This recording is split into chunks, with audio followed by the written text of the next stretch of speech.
Hello, everyone. Welcome back to Between Realities. It is a fucking pleasure to have you. I don't even care about that 30-second hard swear YouTube algorithm, dude. We'll drop it right away. Welcome back. My name is Alex VR. Alex Maland, actually, is my last name. Bet you guys didn't know that. Well, now you do. I'm joined here by Skiva. Hey, buddy. First name Skiva, last name Skiva. Great. That's right. Pleasure to have you here. Skiva. How's it going, dude? It's going great, dude. We've been doing Between Reality stuff like every day, and it's been the best thing ever. It's weird. So yeah, it's like right before the show, we were like, "What the hell are we doing, man? Like doing this a lot." Yep. But we're having a great time, and we love that we have such amazing community members joining us every time we manage to go live and do fun stuff. Lissa VR is here, of course. Lissa, thank you so much for being a part of the squad. We've got Kyle Render in the house, which he's in both houses. He's in the chat, and he's going to be here on the show in just a minute. Obscure Nerd, what's up, Andy? Good to see you, dude. Turtle Portal is in the house. Glitch Fandango, hey, dude. Wouldn't be Between Realities Friday without a quick visit from Glitch Fandango. So thanks for being here. Mr. Trinidad, I hope you have blazed it up already, my good friend. Thanks for being here as well. Hussein X is in the house. Delirium Drew just slid in here. We got Morp Central up in here, who was watching the stream yesterday. Yeah. Which is really cool. Yeah, for those of you who joined us yesterday, thank you. That was so much fun chilling with you guys. I really, really enjoyed it. And Croy VR's here. He says it's World Sleep Day, and he's only had one nap. Like we were just talking about, like, what? First of all, what the hell is that? Second of all, how come no one told me? Because I know. We would have canceled the show, and we would have slept instead. We would have just had webcams on our beds as we slept. Well, we have a guest today, as we do every episode, and we're excited about it. This is a guy who, what did I say in my tweet? He saw opportunity where others saw obstacles in the wake of the 2020 brutal-ass pandemic. This guy created a virtual reality comedy show, which we talk about pretty regularly on this show because I've been there and I've had a great time with it, and he is the CEO and founder of it. Please welcome to Between Realities, Mr. Kyle Render. What's up, dude? What up? Thanks for joining us, man. How's it going? Good, man. I'm sleepy now. Thanks. Yeah, so are we. But we're gonna go ahead and forgive Croy for bringing that shit up. That's so dope that I get on National Sleep Day, dude. That makes a lot of sense to me. I'm down with it. And there's a day for everything now, and now I get to sleep all day. It's pretty sweet. Amen. So we were playing around with the audio levels before the show. Everybody, let us know if the audio is in need of drastic changes, and we'll probably tell you we can't do anything about it. But that's probably what'll happen. It would be great to at least know how it's going. Cool. Well, I'll just scream at you guys through my $250 Dr. J Beats, and we can blame Dr. J. All right? Well, $250. You might want to look at a different brand. Right. Just kidding. I'm gonna go with user error on this one. You've probably got a microphone hooked up like across the room right now, and like you think it's this, but it isn't. But you know, we weren't ready. We didn't have you on the horn until like 30 seconds before we went live. So we're just we're running with it. Rolling with the punches. All right. They say I'm quiet. Croy VR says I'm quiet. I'm gonna say hi. Yeah. We have him cranked to the max on our site. So he just has to yell. You just got to yell. All right. So Kyle is you said the founder of a VR comedy club. Like, holy shit, right? So people couldn't go to comedy clubs anymore once this virus hit. No one, big deal. Dude, I love going to comedy clubs. I love laughing. Comedians and stand-up is one of the best things in the world. I truly find it like a medicine. You know what I mean? Like, I gotta go laugh.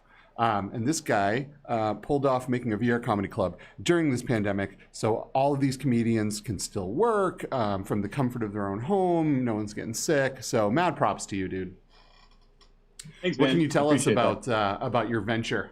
Well, first of all, before we'll have him go off on that, I will say that we actually had one of your comedian performers on the show a few weeks ago, Andy, Obscure Nerd, who's in the chat here, and he definitely told us quite a bit about what it's like to be a performer in this show and stuff like that. But maybe you can tell us from the perspective of like a business owner, right? Because one of the things that I love to talk about, Fail to Render, on the show is the fact that it is legit. Like, this isn't just a group of people hanging out calling themselves something. Like, you guys incorporated this shit, and it is like a fully functioning entity, which I think is amazing. That's right. So before we move forward, can you hear me okay now? That sounds so much better. Yeah, that's better now, actually. Oh, sweet. Yeah, so I can throw these fucking things away. Yes, you can. Right, cool. So we started this about a year ago, almost today, to be honest with you. It's been a venture.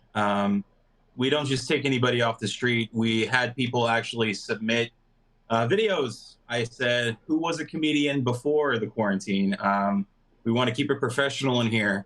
And we kind of moved forward past that, because people inside of these cartoon avatars in Alt Space and Facebook Horizons, they're real people too, just like you and me.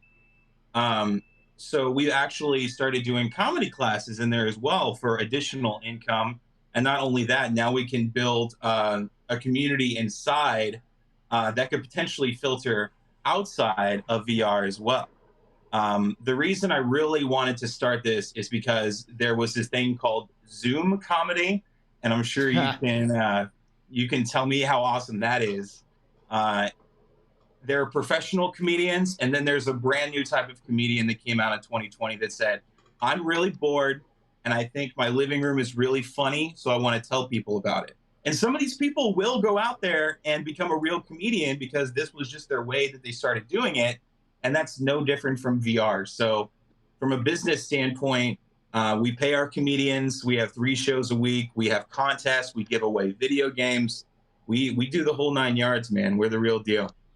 Yeah, you absolutely are. Paradise Decay is in the house. So is Mepper. They're both also the real deal. Hell Thank you guys What's up, guys? Swinging through. Yeah, so I'm not a fan of the Zoom format for this stuff, but the VR format I'm a huge fan of. I mean, because, like we talk about all the time, when you're in virtual reality and you see a person, you see an avatar, and you see their little mouth moving and their eyes going and their hands going, and like they're standing up there doing their thing, it's very, very convincing. It's very, very convincing, and it's the next best thing to real life for me. So I mean, you guys started this thing in Alt Space, right? It was started in Alt Space. Yep. And then Very Altspace kind of had this like makeover with like all these new avatars, basically like just after you guys got up and running. And I think that really showed, or I think that like kind of fueled this resurgence in Altspace. It like really pushed a lot of people into it. And then, you know, you guys were there to kind of capitalize on that. And it's been like, what, about a year or so now that you guys have been doing it? I would say it's actually been a year probably today. A year today. Well, yeah, so we're going to have the anniversary on April Fool's Day. How about that? That makes sense. Ooh, that makes nice. sense. That does make sense. Are you an April Fool's prankster, Kyle? Man, I used to work at a Lego store in a mall. And yeah, I played a lot of pranks. One time there was this kid, first day, and I put a bunch of Lego blocks in his register instead of cash. And he was doing a transaction, and all these Lego blocks started flying out of the cash register. All the customers were laughing, and the kid was like, "Am I fired?" I was like, "This is the best job." I got fired. I was the one that was fired. I got fired. Worth it. I love it. I'm not really like much of a prankster myself, if I'm honest. There's like I don't know. I think I maybe get a little guilty. You know, I like start having a little bit of guilt. I have a 6-year-old who's a huge prankster, and I'm not looking forward to April Fool's Day because she's gonna like just mess up everything for me that day. It's gonna be great. Nice. Well, yeah, I got a 7 going on 8-year-old, and she is crazy. Nice. So I feel that. Kids are nuts, man. Dude, they're bananas. They're cut from the cloth of their mothers and fathers. Yeah, It they doesn't are. surprise me that your kid would be nuts, Kyle. what does she think of all this stuff? You know, like does she know what her dad's doing? She does, and it's still kind of a trip to her. I don't really let her inside of VR very often. I don't think that it's ethical. Even when she's 13 years old, I don't foresee myself putting children in there. I mean, if you go to Rec Room, that's like 10,000 kids being child abused in my eyes, I'll be honest with you. Like, hey, son, I'm busy with work today, and now you can go to Rec Room. Try this out. And I'm just like, oh, dude. Yeah, I there's mean, a lot of those. But I feel like if I was a kid and I put my head into Rec Room for 2 seconds, that is the only thing I'd want to do. Yep. Like, it's fucking awesome. Yep. You know, like there's so much to do. There's people everywhere. You can just walk up and say hello. And, you know, like all of like your typical social anxiety on the playground is just gone. Like you can just run up and, you know, start throwing a ball to somebody, you know, and they catch it and they're like, oh, what's up? And, you know, like I would be hooked as a kid if I was going in there, 100%. I do let my kid into VR in short bursts, but not into any kind of multiplayer thing. Right, so she'll go in and she'll play Beat Saber or Synth Riders, or you know, play with BOGO, the little Oculus pet thing, or whatever. But yeah, no multiplayer stuff. Definitely not. Yeah. And I just read something, I think this morning, about Altspace banning kids for being in the platform. Did you hear about this, Kyle? Oh, yeah. I've had quite a few friends that their kid actually put on the headset without telling their parents. And then an Altspace moderator would come over and ban them. And then they try to come into the comedy club and they're like, why am I banned? And they're like, oh, you sounded like a 3-year-old child. And he's like, damn. Ooh. So, Nice. Well, it's good to see someone doing something about the kids that shouldn't be in there. And it's not just that they shouldn't be in there because they're, you know, immature or screechers or whatever, but Fresnel lenses, the way they bend light and the way they work with your eyes have to be right in the middle of these lenses. And if your IPD is too low, like a small child, it can do serious eye damage to your eye muscles. So there's a number of reasons why kids, young kids, should definitely not be chilling in VR for long periods of time. Well, there was some pretty polarizing comments on this thing. I'm pretty sure I read this on Twitter. And there was some polarizing comments. A lot of people who were like, hell yeah, sweet, at least somebody's doing something. You know who was? Scarred Ghost. Tony, Scarred Ghost, shared this. Good Check dude. out Scarred Good dude. Ghost on Twitter.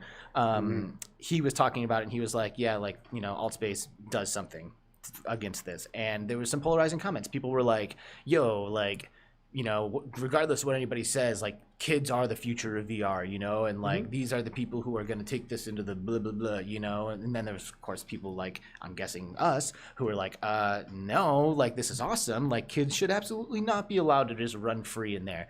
And frankly, I might sound like a dick for saying this, but like if they weren't dicks, it wouldn't be a problem. But kids are dicks. They are, but like I said though, it's not just about them being dicks. There are actual physical things that will hurt them. if they're in there if you give a little kid that's 7 years old, 8 years old, a 2-hour run in rec room every day, they're going to have glasses when they're older. You know, we're not at the point yet. We're not at the point where but that kids doesn't can do affect me as the other user. No, That's but just them. It should. You should feel bad. Everyone should feel bad when those little kids are like I get it. You know, I get what you're saying, but I don't think that should be what you're focused on. That's not what I'm focused on. I'm not thinking about that kid's eyesight. I'm thinking about how I'm being bombarded by an energy that I don't want. Yeah.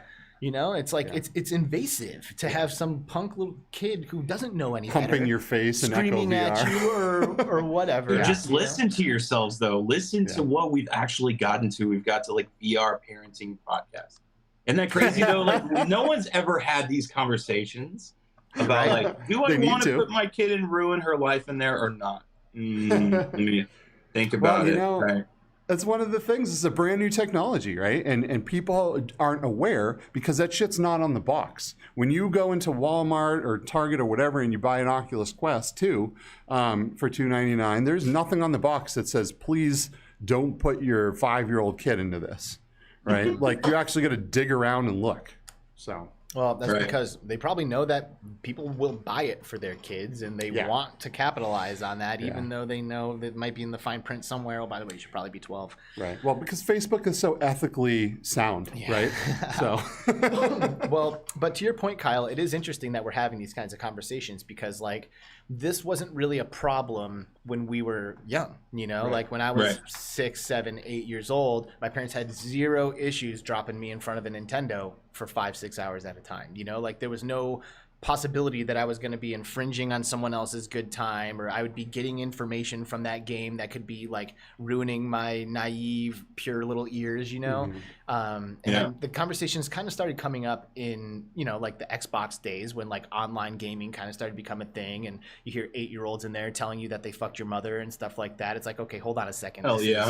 This is a little weird, you know, like kids probably shouldn't be doing this, but something about VR, man, virtual reality is a completely different fucking ball game now, because with the level of immersion and like the feeling of presence, it is so much more than just that voice coming through your headset, just you know, being like, yeah, me, you, your mom, you know. And now there's like a whole different level of moderation, right? Like you would play Counter-Strike growing up. We're all in our 30s, right? We would play Counter-Strike growing up. You got your headphones on and be like, fucking loser, you piece of shit, hacker, like all the time. And now that everyone is in the headset, and even though we're an 18 plus comedy club, there are going to be some kids in there, and we'll go back to that. Gabriel Iglesias, Fluffy.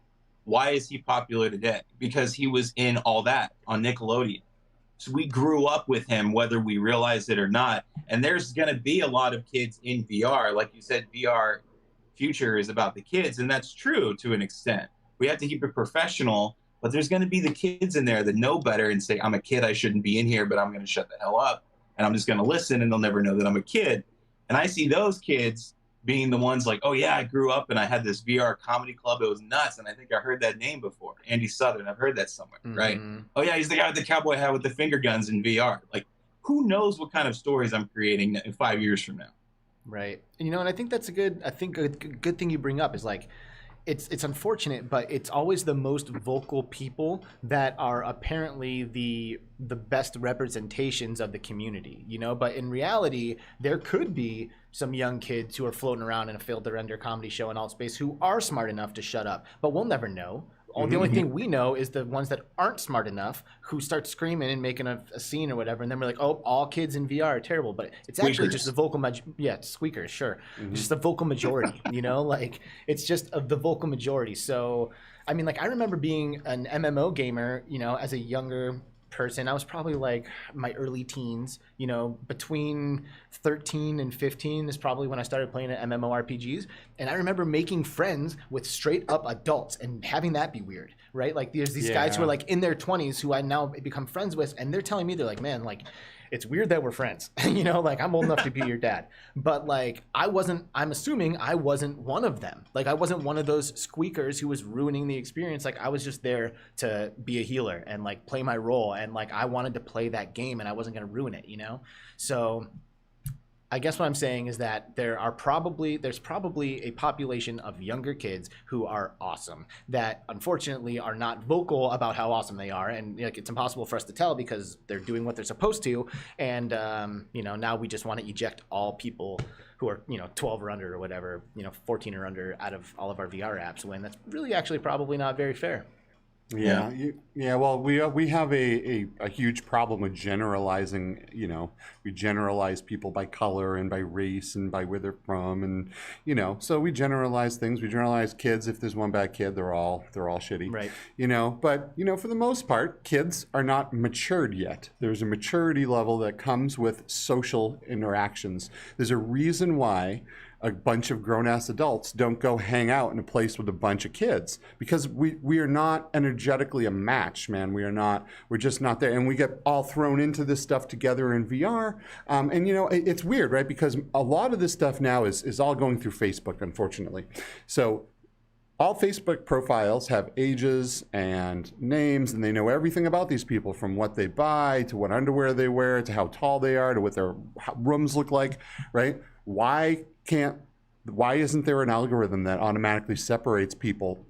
Obviously people are using their parents' accounts too, but why can't we start with something that's like, up until, 16 years old in this lobby to 25 in this lobby to 30, you know what I mean? Like, why isn't that a thing? Will it be in the future? I would think it would be if we have to be tied to our identities.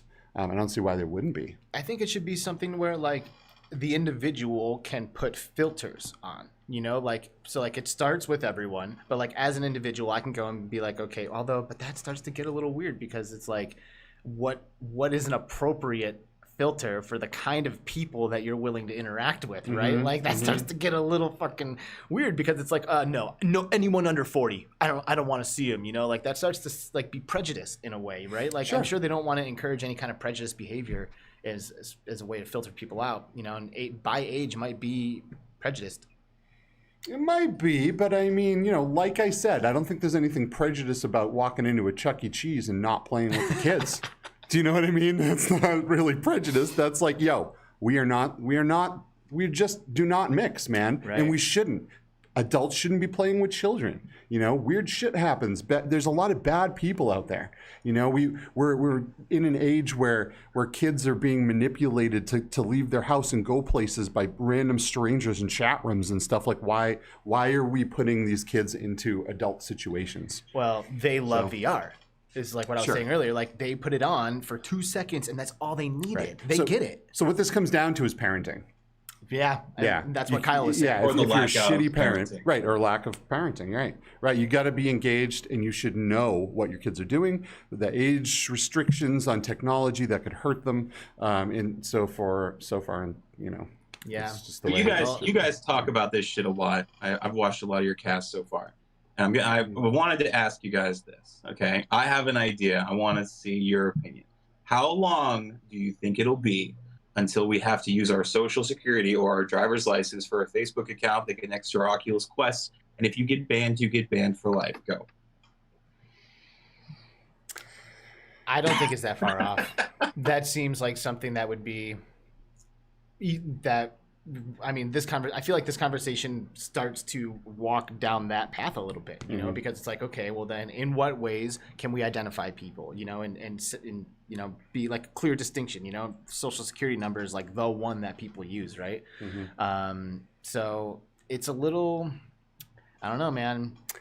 My thoughts are this. Until, we have a lot of governments and a lot of large entities that are suing companies like Facebook all the time because of what they do with their data, and because the lack of responsibility that they have in keeping our data secure, right? So people all the time, there's companies all the time. I mean, you probably get these emails all the time. We've had hey, you're a customer, we've had a breach. Your credit card numbers have probably been taken, your information. The government, especially the US government at least, is going to puts regulations on who can store social security numbers. There's a thing called PPI, personal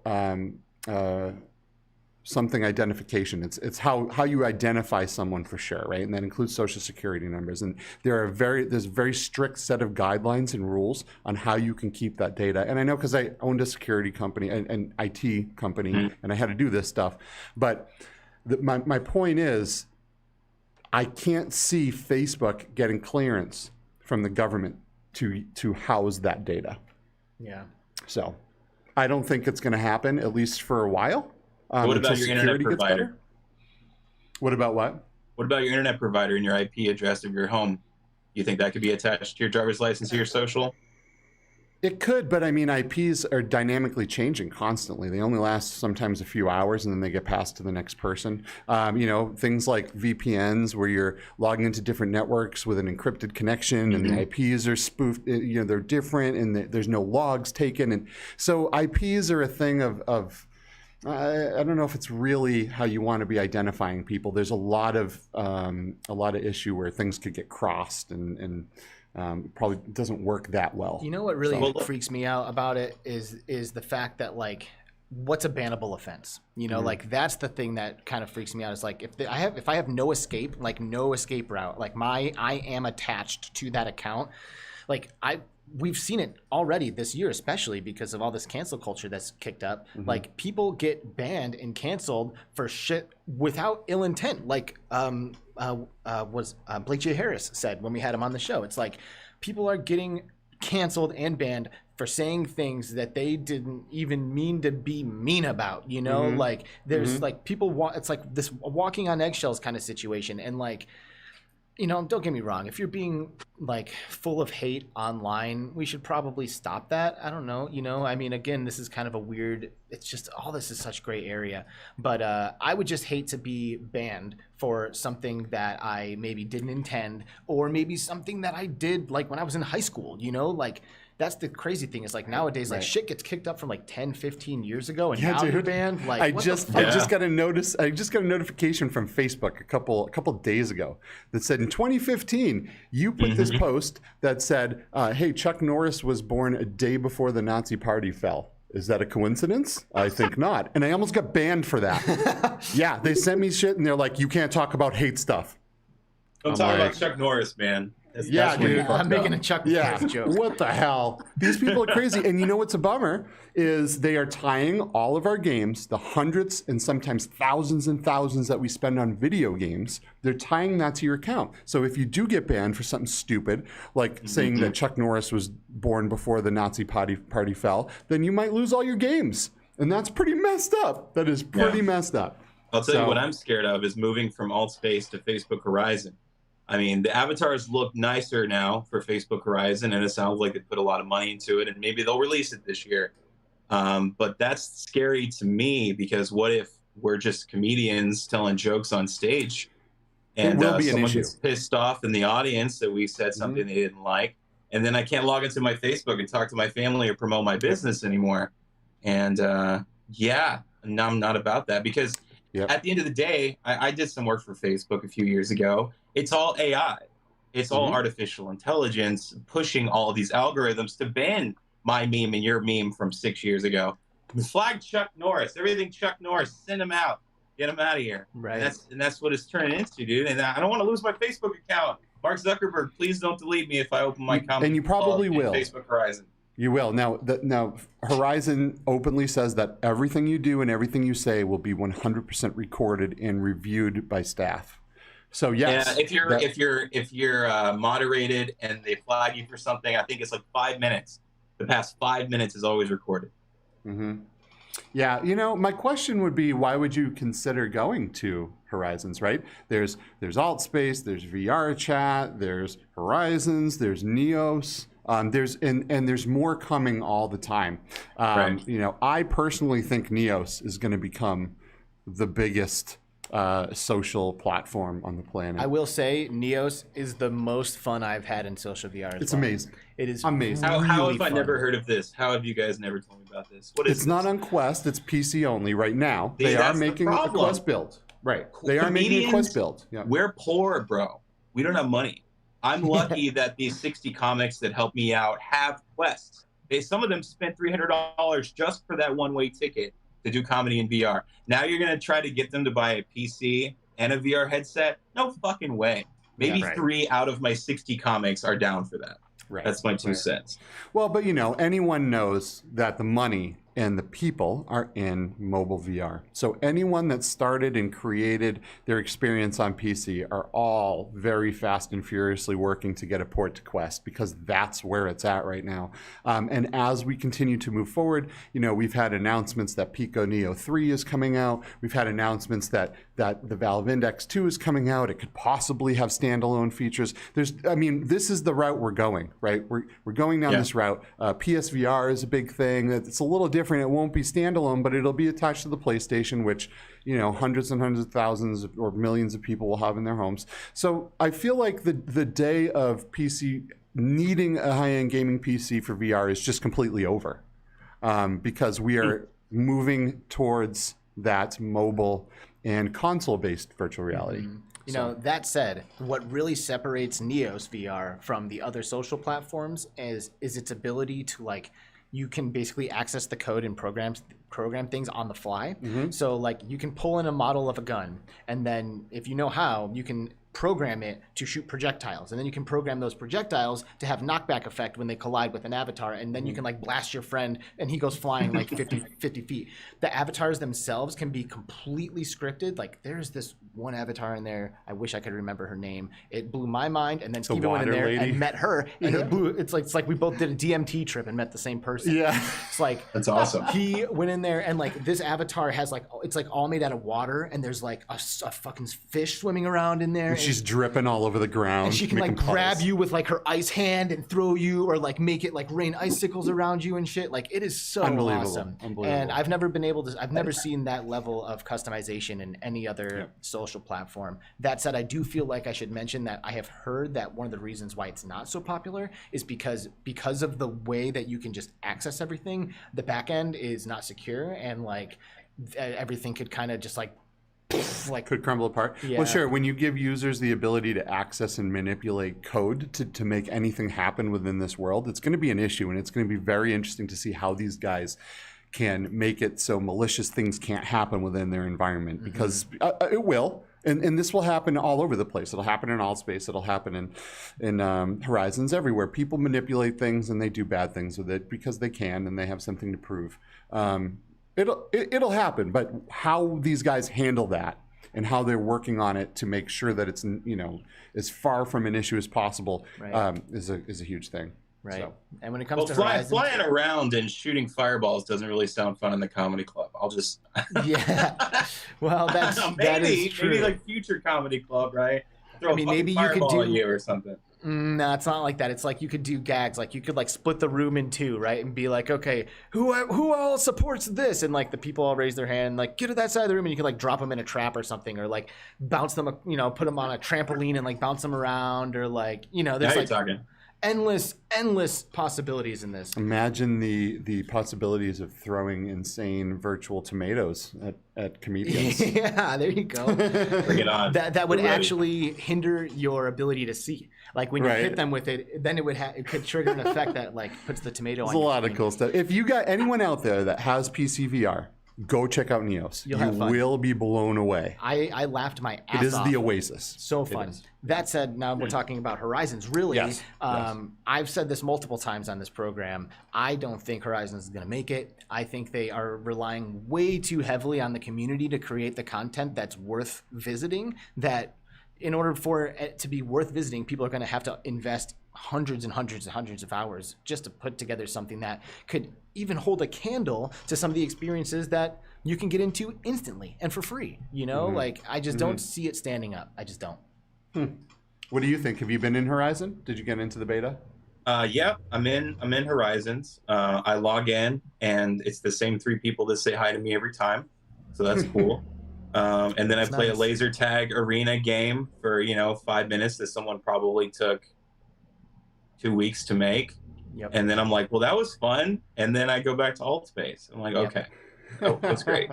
Altspace is really the only one that says we have tools to moderate your event. VR Chat does not have that. I would love to go to VR Chat. South by Southwest had a deal with VR room that did a South by Southwest experience in VR chat. It looks pretty cool, but how could you really moderate that? Like 6th Street in Austin, Texas is dirty as hell. And now you know that VR chat's just running around with anime chicks with big titties, right? Like, it doesn't really seem like a professional South by Southwest event. Yes, That's true. Yeah, I don't know, man. It's like the Wild West up in there. It is. It is. But, you know, why they are so successful is because they're cross-platform in every way. You can get on VR chat flat. You can get on there in VR. You know, you can do it. It's on all the platforms.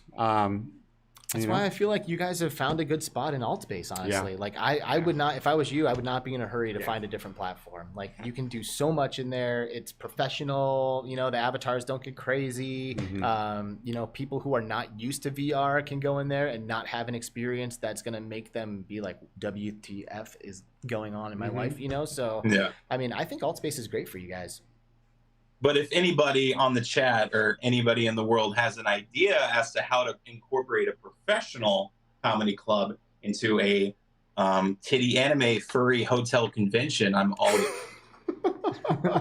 Hey, all right. You know what? I think chat will be able to help you with that. Actually. I think so too. We've got some people here that probably can I'm help. Looking for it. I'm looking for opportunity. If we missed you, Glitch Fandango, thanks for being here, dude. And it's always a pleasure to have you.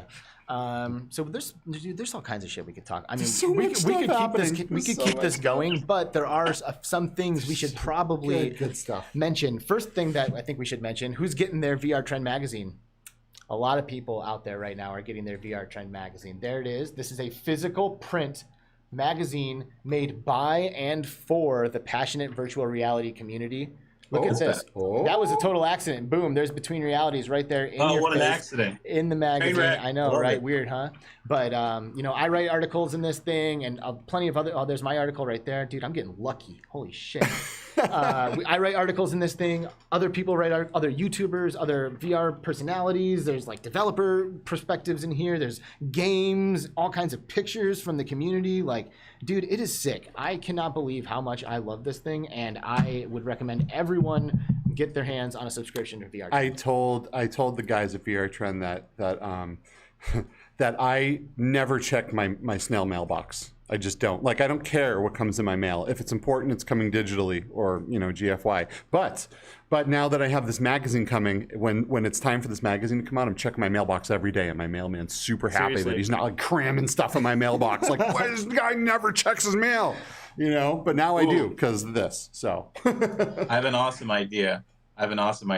Shout out to PixelRib1995 and Anna. I got a really cool idea. What if you took the 2D parts of PixelRib 1995 and put the walkthrough in one of those magazines? Old school Nintendo Power, kind of like mapped out, you know? You open it up.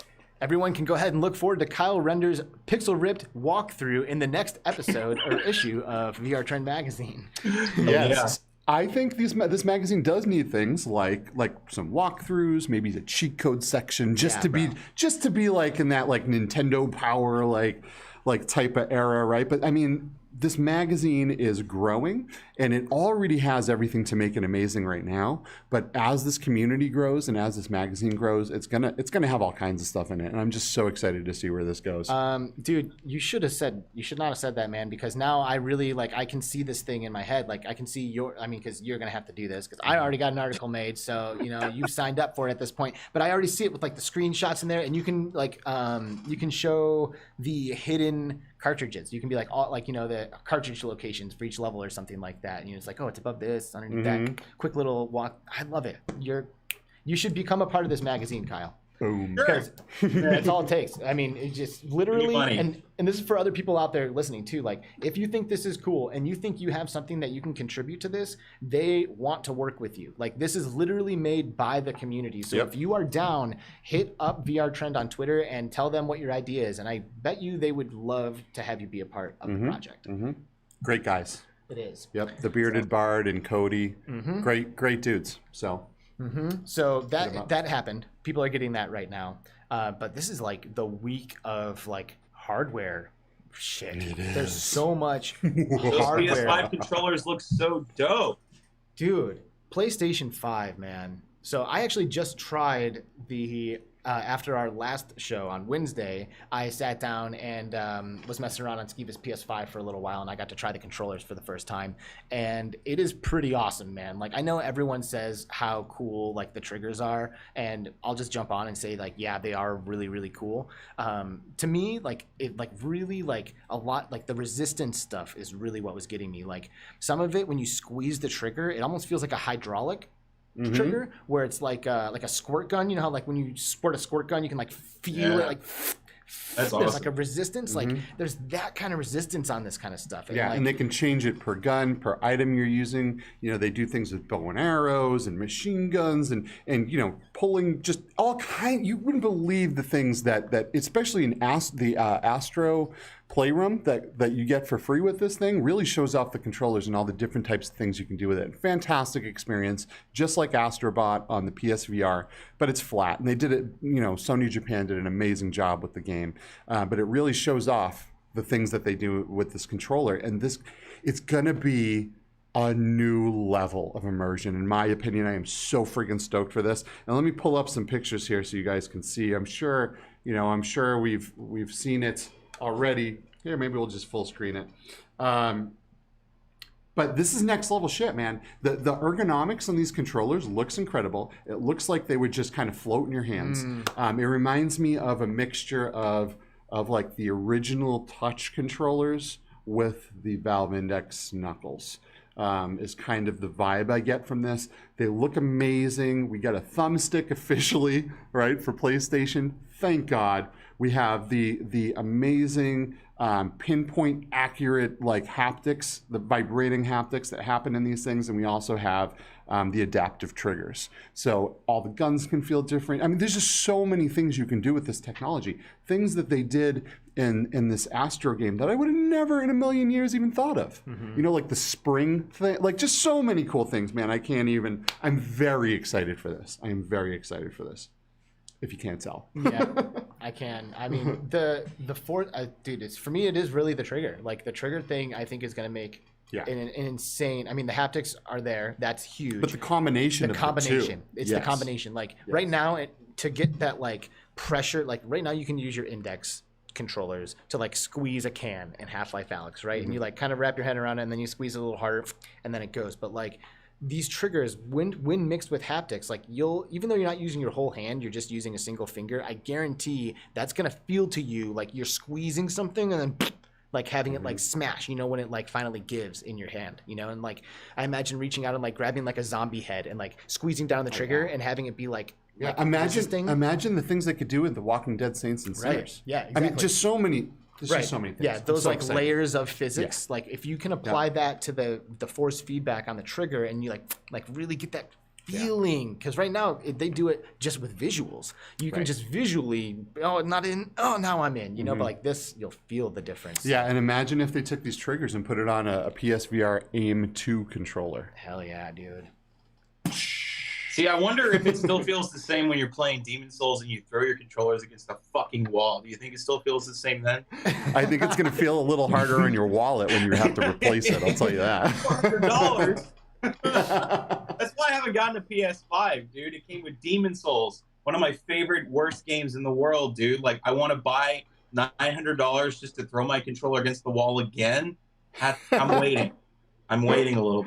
I want to see more titles. I got my PS5 like last week, and I was the only game to ever really bring me back hardcore into flat gaming was Spider-Man on the PS4 because I love Spider-Man, and then the new Miles Morales Spider-Man game on the PS5, beautiful, gorgeous, everything that I was hoping it would be. So I'm kind of is it a full game? It is a full game. Awesome. Game. Yep, that's awesome. It's fantastic. Did you get much into PSVR, Kyle? You ever do any PSVR? Dude, honestly, I only got it for Resident Evil 7, and then I beat Resident Evil 7, and I'm like, I have everything else on every other platform. That's where they made their money. You couldn't play Resident Evil on anything else. Yep. Yeah, that's why exclusives are a big deal. I mean, you know, you see all these companies fighting and throwing all this money at developers that are making these insane titles. Why? Because those titles are going to sell the systems. It's the software that sells the system. You could have the greatest hardware in the world if it doesn't have anything good to play on it. It's a paperweight, right? So, You get exclusives. I mean, and that's where Xbox, the first thing that Xbox failed on the last generation was their exclusives.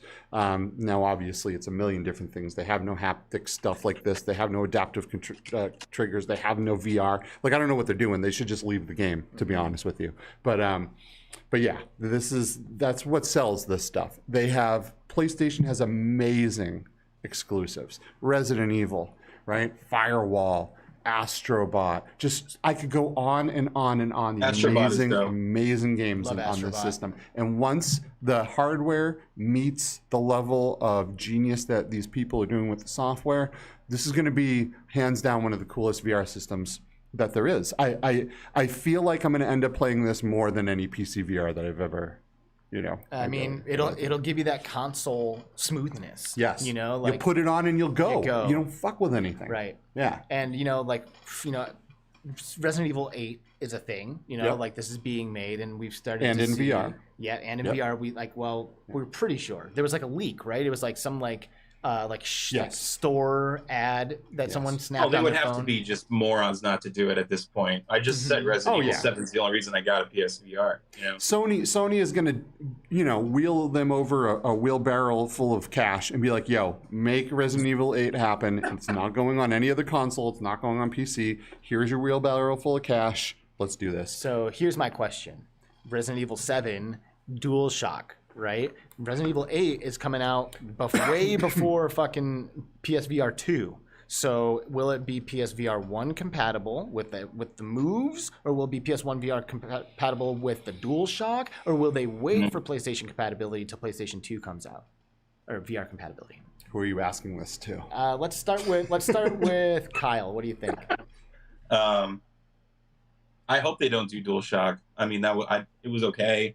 I remember going to E3, I think it was 2016, whenever the PSVR was about to be released, and I got to play a game called Kitchen. And I was like, okay, that sounds terrible. And then you literally just hold your controller, but it made sense because you had handcuffs around your hands. And I was like, that makes sense, right? And then some guy comes in, he tries to freak you out.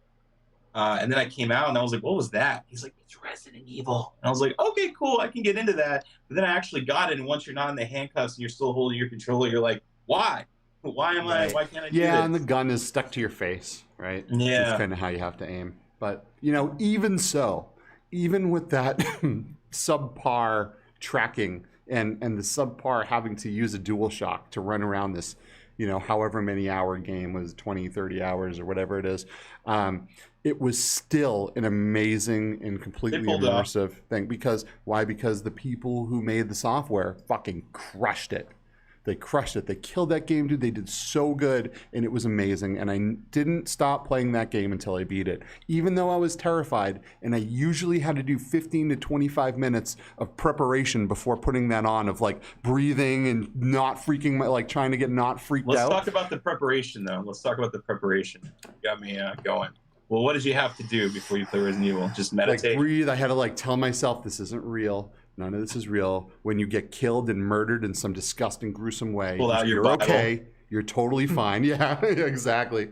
But yeah, man, I mean, that game was incredible. Even the kitchen demo. I remember playing that kitchen demo, and it was truly freaky. I mean, the environment that they came up with in that game, that house, oh my God, it was insane.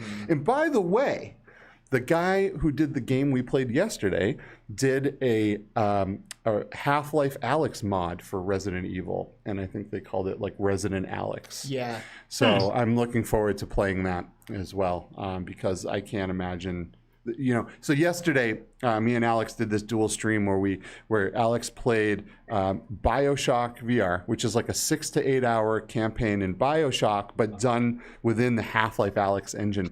And the dude who made this, the dude made hundreds of custom assets.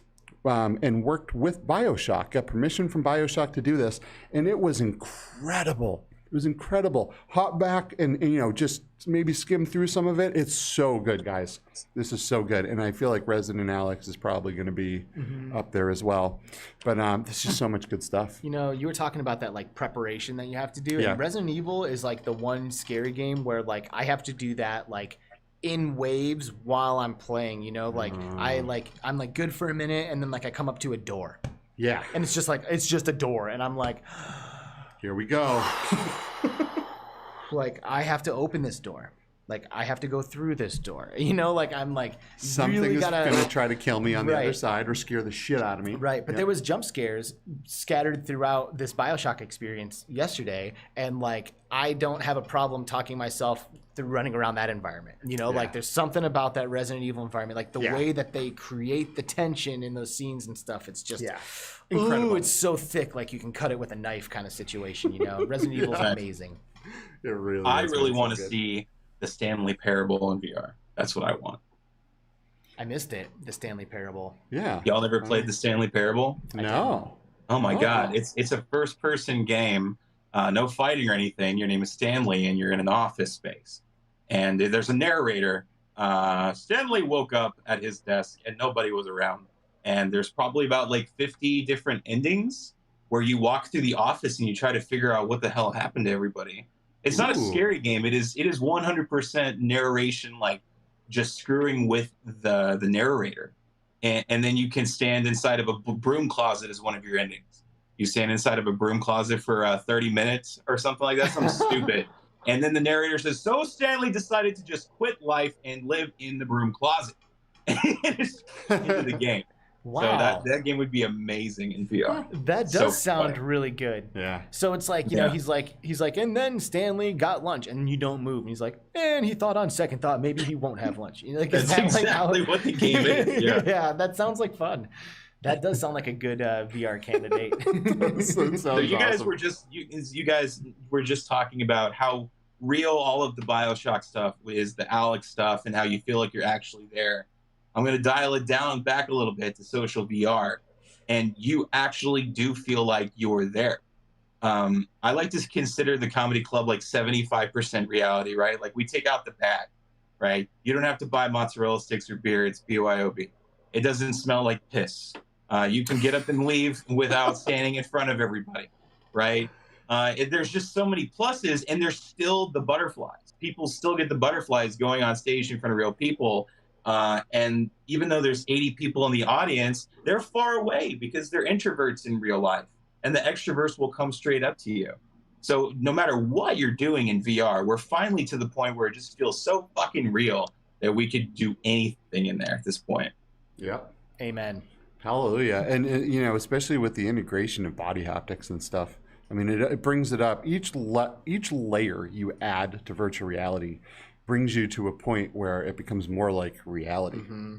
So, Well, but it's so interesting what Kyle's kind of touching on, like the social stuff, like because social stuff, like to feel social anxiety in a place that does not actually exist in reality is fucking insane, right? Like my virtual distance to your virtual avatar matters in a weird way. Like, Yeah. and when I start to realize is that it is all energy. Like everything is all energy, and that's what is happening in the real world. Like when you and I are sitting here having a conversation, like maybe you say something and I take a little bit of offense to it, and like now there's this vibe in the air and we can both feel it. Like that is the only thing that actually is real, you know. And like it's happening in alt space. Like I will like walk into an alt space and I'll see a circle of people talking, and I'll be like, oh, okay, like.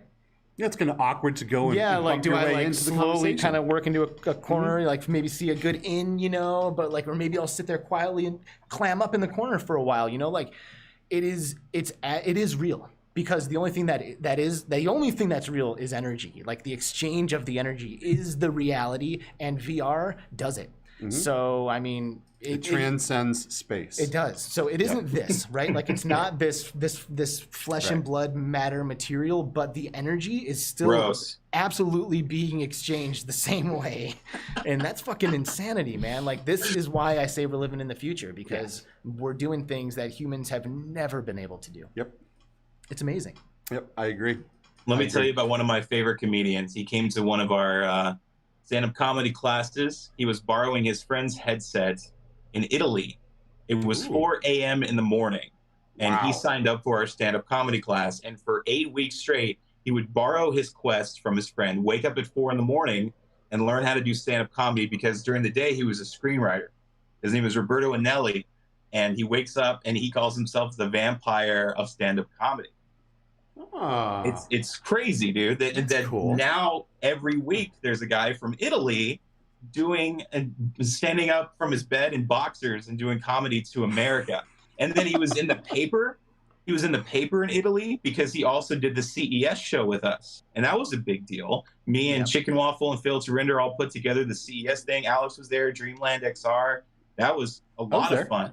But just thinking that Canada was there and Italy was there and Australia was there. We were all there in the same place doing the same thing. Again, never in the history of ever have we ever thought this was possible.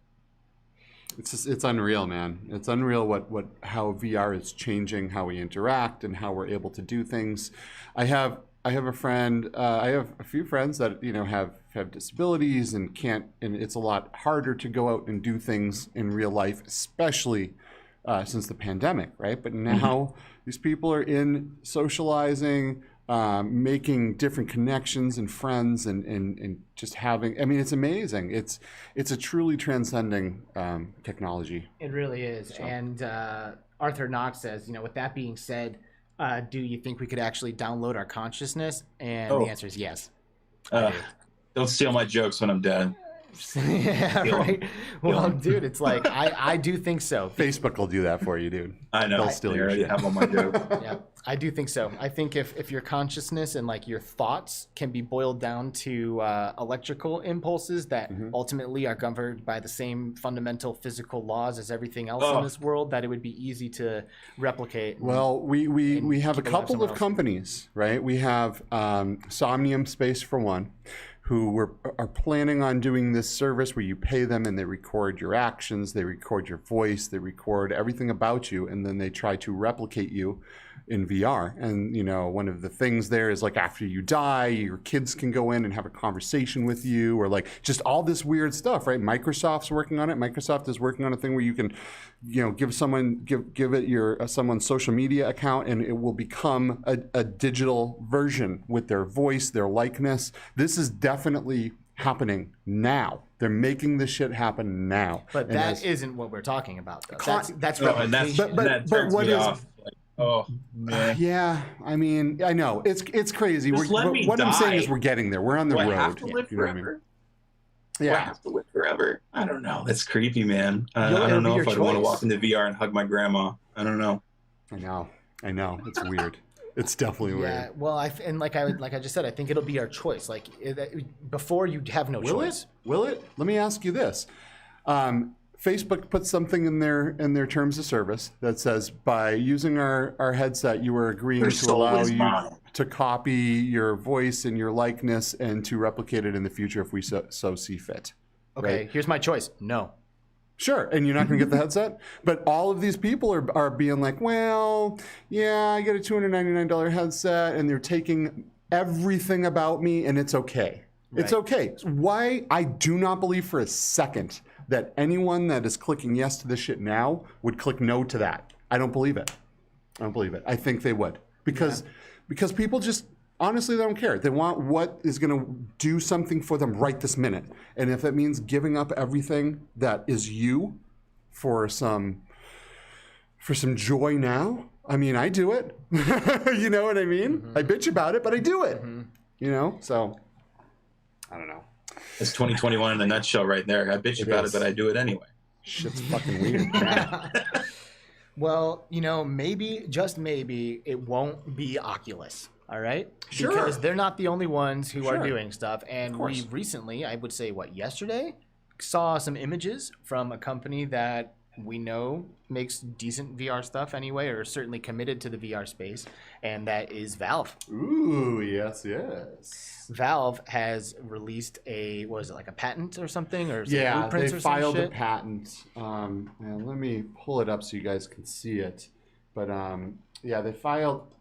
Valve Corporation has filed a patent application for a VR headset, and that to me right there is like, it's like a breath of fresh air. It's like, okay, sweet, like somebody else is coming along that will charge me more for the headset and maybe not set me up to steal my life from me in the future. Right.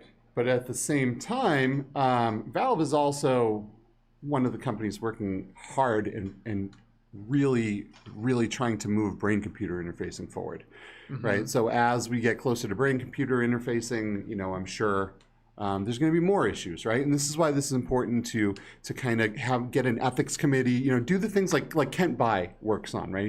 He works with people on VR ethics, and we gotta nail this shit now. We just have to.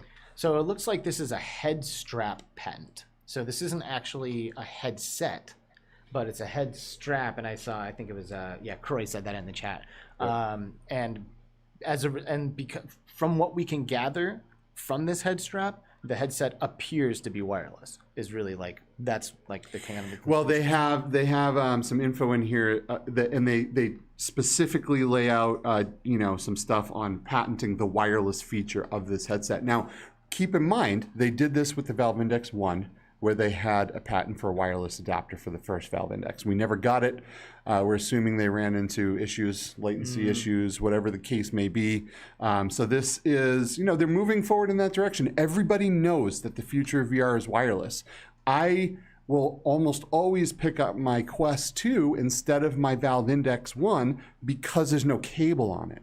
And I can play PC VR stuff through virtual desktop, through a wireless stream with, a 20 to 30 second millisecond latency, but I would rather have that than being wrapping up in a cable and pulling cables out of things.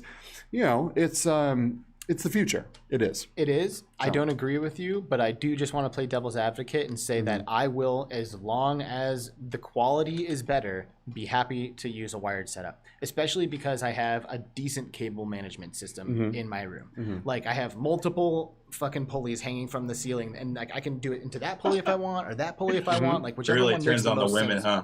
Yeah, oh yeah, dude. Trust me, my girl. She walks into that room, sees all that green. Oof. Yeah, she loves it. But yeah, when I play VR with my PC setup, my cord goes straight from the back of my headset up, straight up. Tough. And then if I go down, the pulley pulls down. So I really never experience my cord. I'm really just jealous right now. That's just me being jealous. By the way. I mean, I think I got a couple extra pulleys. I'll hook you up. I'll send a couple your way.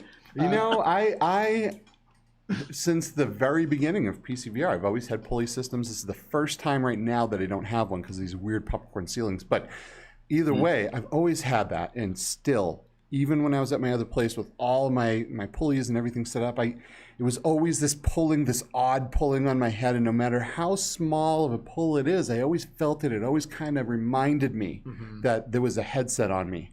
You know what I mean? And for some reason with the Quest 2 with no wires, I am more apt to forget about the fact that I'm in VR. And, it's just one of those things. I will never not play a wired headset if it has an awesome experience. I mean, I love it. Don't get me wrong here. I'm just saying that, this is... Right. I mean, Hussein X is there with me. He says he'll prefer wired if it's a higher quality experience. And, honestly, I bet you this is one of those situations where you would probably find a lot of people on both sides. Yeah, sure. Absolutely. I wouldn't be surprised if it was pretty polar. Half of them are like, nah, I'll use the cord. Half of them are like, no, wireless over. The thing though, the thing is every comedy show I have, I do the same thing. I poll everybody, and they don't know that I'm polling them, right? And I'm like, throw your money makers up if you're on a Quest 2. Everybody, right? Throw your money makers up if you got wires on the back of your head. Nobody. Nobody. It's weird. I mean, what is the percentage of Quest versus wired headsets? It's probably like 80 to 20. It's very high. We don't have actual numbers because Facebook won't release numbers for their sales. But we do know some statistics from people playing Steam VR with Quest 2s, right? And the Quest 2 just overtook every other headset on PC VR. And it's only been out fully a year. Maybe other people have had different experiences, but when I try to play Steam content on my Quest 2, it runs like dog shit. Oh, not for me. Not for me. It never works good for me, dude. I always have issues. And if I run an Oculus title through Link, it runs great. But using Steam VR titles or loading it through Steam, dude, every single time I've had problems. Wow. Interesting. Okay. I mean, I could be that could be user error, you know, or that could be maybe a performance thing. And this is one of the reasons why Oculus didn't want Virtual Desktop to have this capability of launching Steam VR remotely. They can't control the quality. No one can. The quality is all about the router you have and you know the computer you have. And there's so many variables that go into this. And this is why PlayStation is gonna destroy everybody. Dude, PlayStation is gonna be so big. The PSVR 2 is just gonna wreck it, dude. I'm telling you, they're gonna walk in and they're gonna be like, poof, drop that mic and walk away, man. You know, it is gonna be a wired headset. It's gonna be one wire to the PlayStation, but I do believe that they will have a wireless adapter because in all of their patents, there's so much detail in their wireless stuff, and I think it'll just be an add-on. It'll be an add-on to the add-on. Why can't it just have options? Why can't there be like mobile versions of something on the PSVR wireless, and then you have your Alex Half-Life, and then you have to wire in for that one, right? Yeah, and then people can change their games and what they're going to do with it. Like, no, we need you to turn around in 360. Right. Compared to like, no, this is a 180 experience, right? It's like the difference between the Switch Lite and the Switch, but up rather than down. You know, like they made a Switch Lite to like give people less options at a more affordable price, but they could do an upper, you know, a higher version or whatever that like, you know, you pay extra to get the one that lets you go wireless, or you just pay the base price to stick with the wire, you know. I wouldn't be surprised if they did something like that. Sony knows that they have an incredible product right now with the PS5, and they know that they have a lead with this adaptive control, you know, trigger situation and the haptics that they're using. Just like Oculus knows, they have a lead in the market for a low price, very high quality headset. There is a huge competitive lead there. And PlayStation, you know, we now have confirmation that the PlayStation is using inside-out tracking. It's not going to need the camera. There are patents that show the camera being used for full body tracking. So that'll be interesting to see if that comes to fruition. Because they do have this PS5 high definition camera that's way better than the original camera. I don't know what else they would use it for. You know, like I think one of the things that they want to do with the PlayStation is pull other people into the experience, right? Like, so that way it's not just you on the couch and like everyone else disappears. Like, I think they want the people in the room around you to have a way to connect to you in the virtual world as well. I feel like I've seen multiple things that kind of like allude to this idea of like multiple people being in the room, but one person being in the headset. And it wouldn't surprise me if that camera was able to like put some kind of representation of the people that are in the room with you into the experience or something, or like I can see that. You know, Oculus has a way now to pull couches in, right? I mean, it's a little different, but I mean, in PSVR 2, PSVR 1, one of the first things that you could do with it was there was Astro's another Astrobot experience, right, where you could go in and one person wore a headset, but then there was like they worked in a way where other like 3 other players or 4 other players, I can't remember, could also play along with whatever you did, right? And that's their grand vision. They don't want someone being separated from the rest of the world. They want people to play together, because playing together, I think that was even their slogan at one point, wasn't it? Like, play together. I don't know. But anyway, But anyway, they're definitely working that stuff, and it would be interesting to be able to pull other people in with the camera. It's interesting. I don't know why they would come out with such a high definition camera with no experiences. You know, what are they going to do? Bring back the moves again for another, you know, AR experience like they used to do with those party games? Those you know, die. Yeah, I had fun with them originally, but it was mostly because you know, the tech was so cool to have that wand in your hand and look on the TV, and instead it was a tennis racket or a sword or a gun. Dude, or something, nothing right? is better than getting Nintendo Wii for the first time and playing Rayman Raving Rabbits and shooting plungers across the fucking TV. That was the beginning of VR for me. If you really think about it, you're like, oh my God, I'm shooting plungers with my controller. And that was, if you brought that into VR, it would sell so much, dude. Oh well, Nintendo, when Nintendo gets into VR, it's going to be another level. With their cardboard. Yeah, I love how they did mean, you know, that's the that's Labo thing. Yeah, 3 off. In my opinion, 3 degrees of freedom with no, you know, head tracking is not ever a way to go in with VR.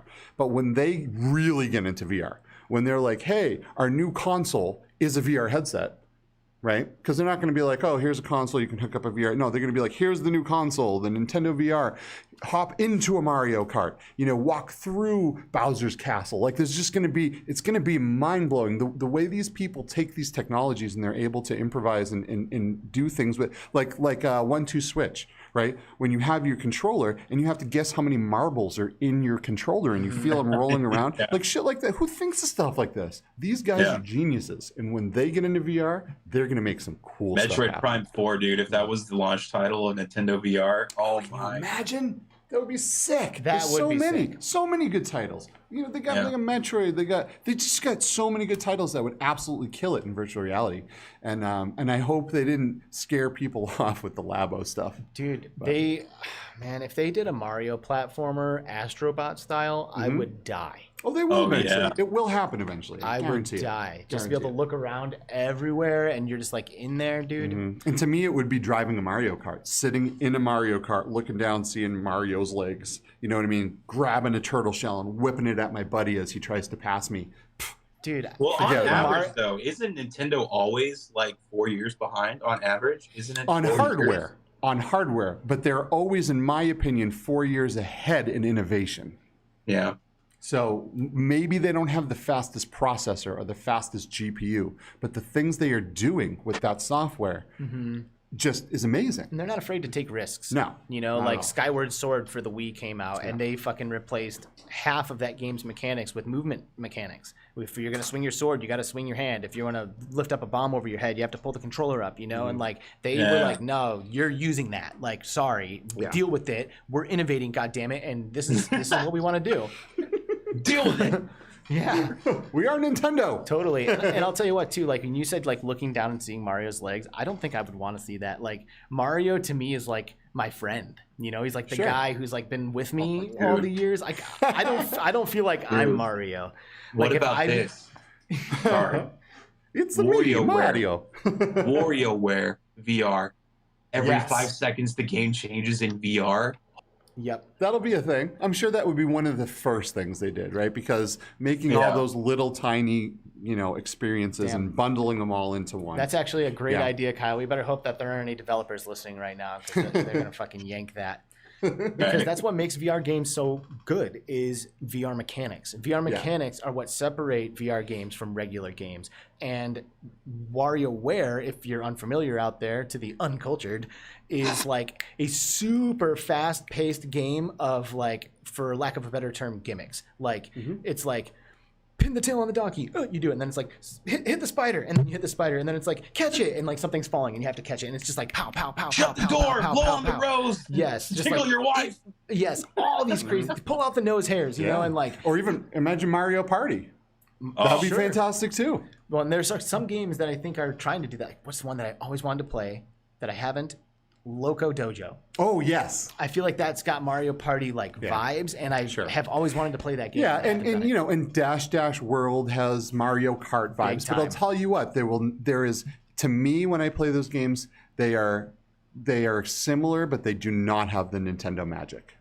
There's a very specific Nintendo magic that Nintendo always brings. And yeah. So. Well, I can't wait till WarioWare VR comes out. Hell yeah! I think that's a great. You heard it here first. I think that's a great one. WarioWare confirmed. Yep. Oh yeah. Yep. Oh man, what about these wrist things for Facebook for hand tracking and haptics? And being able to predict your fingers, and because they're already doing hand tracking, right? So is this a huge deal? I don't know. What do you think? Let me pull this up here. I'm gonna say that it is.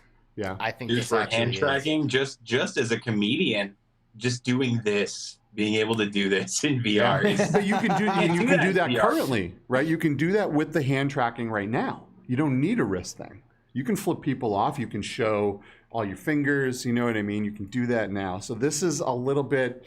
I know they have bigger plans for this. I can't imagine it's really just going to be for better accuracy with finger movements and stuff. Well, it's that plus haptics. Right. The haptics are everything here. They are. Like that is why I think this is huge, because you know, there are other attempts to add haptics to hand tracking, you know, gloves and things like that. But like putting a glove on your hand, especially the iterations that exist today, are like big, clunky, like, you know, they get in the way of stuff. You put this on your Power wrist glove. and now, yeah, it's so bad. Yeah. You put this on your wrist now, and with hand tracking, and even if it makes the hand tracking better, great. Even if it doesn't, being able to like interact with the virtual world and feel it using only hands is what would make this huge. That's frankly, it's what keeps me away from hand tracking apps right now. Is when I reach out to pick something up and it's just nothing. It's dead. There's I don't like use it either. no connection whatsoever, haptics. and that is a huge problem. So if this comes out and it works, and it even makes hand tracking better,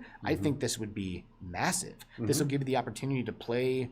You could literally play games with something like this using just your hands. I can't imagine trying to locomote and stuff with just my hands. Now, what they're showing now in this little video, this I could see being a big deal, right? Because they want to do things like bring your office into virtual reality. So being able to put a virtual keyboard that's very accurate on a table, so when you touch the table, like it really picks up what you're trying to type. It gives you haptics for the keys. Do you know what I mean? That stuff could be huge. I can't imagine how you're gonna like walk around and stuff like that.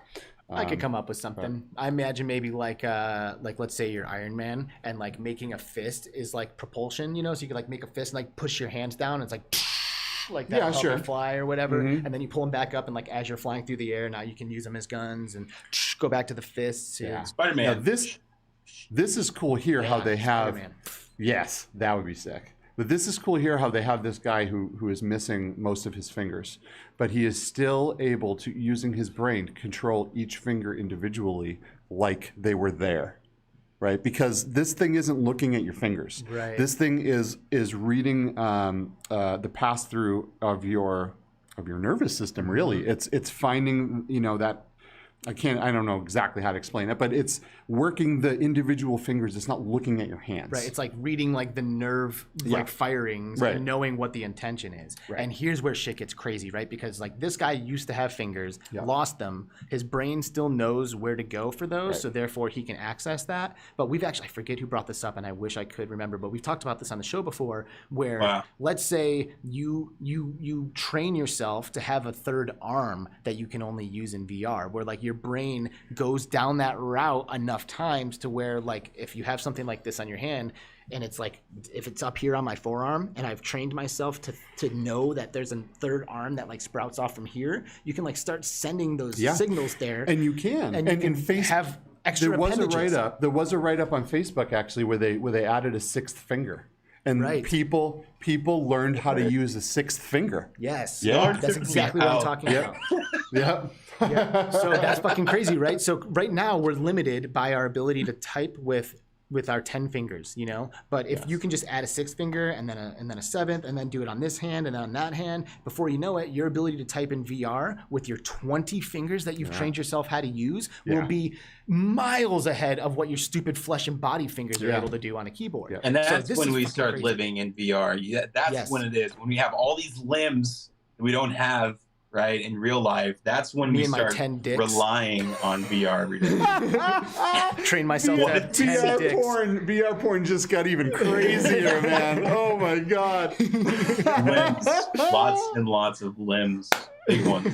Now you got me thinking, who's not going to put this thing on their dong, right? Wait till you see how much I can type with this thing. Right, you pull your dick out and you can type at like 500 Guam. A whole book. Oh my god, that's good. Oh, dude. Anyway, it is cool, you know, seeing some of the things happening in this video. I just, you know, I think I wonder a lot if all of this stuff is just going to be wiped out by brain-computer interfacing. It's like, why would we need things on our wrists? Why do we need haptic vests? Why do we need things to make us feel like we're walking in VR? Why do we need this stuff when now you just put on this headset and your eyes roll back and you're laying on the couch like a, you know, whatever, and you're completely Black Mirror? engrossed. Like You Black end up Mirror, fucking pandas, completely. Yep. Yeah. Dude, Striking vipers, right? we're definitely living in a simulation, you guys. Oh, for There's sure. No way that I would bet a nut on it. you guys, because like we're doing what we did. Like we chose to come here and do this, and like while we've been in here, like that's what we wanted to do. So we like the behavior. We're doing it again. Yeah, like the behavior translates, you know, and like now we're here trying to do that again, and we'll keep going in layers and layers and layers and layers and layers, and like that's the nature of reality. Style. Yeah, it really is, man. You guys fucking hear this shit? We're making history in here, guys. Hell yeah. We're talking about VR headsets. Oh, and the nature of reality. And WarioWare. That's what virtual reality. and That's what this really is. We're here talking about VR, but we're really talking about the nature of reality. We're talking about the nature of this virtual reality, but we also dive into the nature of this reality, and if it is a virtual reality, because it is a virtual reality, we know all of this is possible because we're already in it. Can you? VR and VR within VR within VR. Oh. I will ask you to play a game called Virtual Reality. Already been done. Yeah, There's a game like that, yeah. Yes, where you're in VR and then you go into another VR environment, and then within that VR environment you grab another headset and you go, dude, that's real life. Layers. And you know what? I think we should probably start to wrap this up so you and I can go and do some acid or something, because it's like what needs to happen right now. Yeah. We're there. Friday We're like walking on the edge. You know, the whirlpool's getting ready to pull us in, so we might as well just jump go. in. Sure. Well, this has been super fun, man. It has been. Kyle Render, this guy's got a fucking comedy club in Altspace. If you haven't been there, you should go. Give us something before we get rid of you, Kyle. Before you get rid of me, you can't get rid of me. I'm everywhere. Thursday nights, 9 p.m. Central, we have a new face showcase where we always bring in new comedians to do new content. Fridays is our toss-up day. It's either an international show showcasing people from Italy, Canada, and all over the world, or this Friday is going to be the International Women's Month comedy show. And last month was the Black History Month comedy show, so we always kind of throw something in the mix there. And then Saturday is the pro show. We pay our comedians. They do professional time, about 15 minutes a piece. We do that every Saturday. So we do this 3 times a week. We're looking for people that want to put up their advertisements. We need some sponsors in there. We'd love to pick up a Red Bull or a Bud Light and shove that in everybody's face for you. About every show, we get about 300 to 500 unique people and headsets across the world, mostly the U.S. But we're all professional comics, and if you're a professional comic, hit me up, send me some content, we'll get you in there. That's about it right now. Working on some new comedy clubs, getting some new talent in there, and keep grinding it out. So. Sick. And you know, it's not hard to find, you guys. Like if you go into Altspace on a day that this is happening and just open up the events, boom, like right there, you'll see it front row and center. Like it's obvious how to get in. So just jump into Altspace on one of these days, on the Wednesday or Thursday or Saturday, right? And there's no 2-drink minimum, so you don't have to spend $50 on 2 Cokes. No price of admission, none of that bullshit. Kyle Render, But we everybody, take donations. And he takes donations, but not now. All right? Do it on your own show. Jesus Christ. Thanks, everybody. Thanks to Kyle Render. Thank you for being on the show, man. It was a pleasure. Thanks for having me, guys. Bye, Kyle. See ya. And that was Kyle, and now he's gone. Thank you guys so much for being here and being part of the show. Arthur Knox has been here. Shusky, Obscure Nerd, Person, Lissa, of course. Paradise Decay was up in there. Dude, you guys are all awesome, man. Thank you guys so much for being a part of the show. You. It would not be what it is without you. It'd just be the 2 of us talking to each other and a guest, and that would be it. And that would be great, but it wouldn't be what it is. Of course. And it is what it is because you're here. So next week, who's our guest? Fia from the Virtual Reality Show. She is sparking this. I mean, I don't want to say she obviously didn't come up with it, but I feel like she is taking this, what do they call it, VTubing? To the next level, right? And if you don't know what VTubing is, it's kind of you're turning yourself into this like anime character and doing a show within virtual reality, and it's pretty cool stuff. It's starting to take off. It's all getting pretty big, and Fia is one of the kind of giants in that space, which is funny to say because she's so small. Right. Well, one of the things I like about her too is that she's not just a VTuber; she's also a YouTuber. Like she walks the line, and she is both. And she gets pretty philosophical about a lot of stuff too. I think she's going to Yeah. make a great guest. I think so, too. Again, Morp Central, Paradise Decay, Kyle, again, our guest here today. Thank you guys so much for being a part of this.